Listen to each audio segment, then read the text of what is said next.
true believer, in order to be a child of God, the Holy Son of God was forsaken by His Father and then crushed under His own Father's punishment. You say, oh, Brother Paul, you've gone too far now.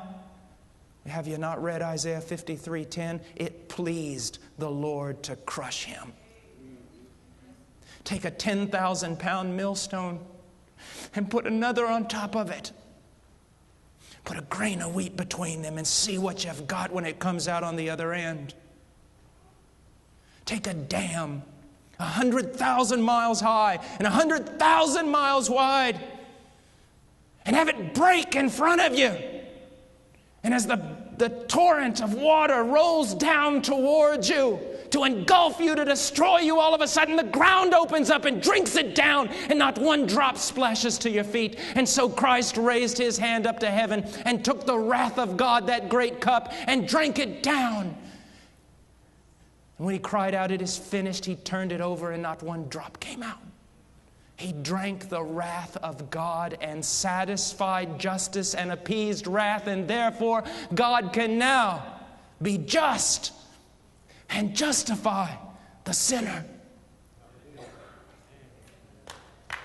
This is what He's done. This is what He has done.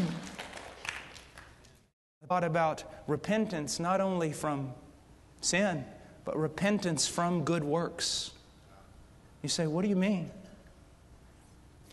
There is a real sense in which repentance is simply this: you give up from trying to justify yourself. You just quit. You see that every one of your most righteous deeds is better than filthy rags, and you detest them, and you throw them to the floor, and you stand there before God and say, unless you move on my behalf, I am damned. And you believe. You believe. You trust. There was a deacon in my church back home. Little church in the middle of a cornfield. And I love this man. He's walked with God longer than I've been alive. And he remembers telling me one time he told me about his conversion. He said, I was a good fella, as fellas go.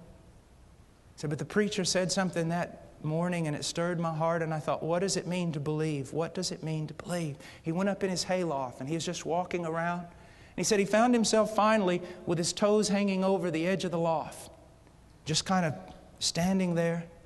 He said, all of a sudden it just dawned on me. This is what he said: Lord, I am going to trust, place my confidence exclusively, only in what your Son has done for me.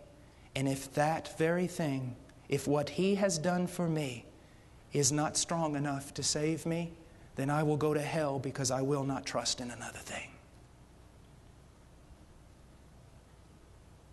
Right now, if this preacher died, he would go to heaven.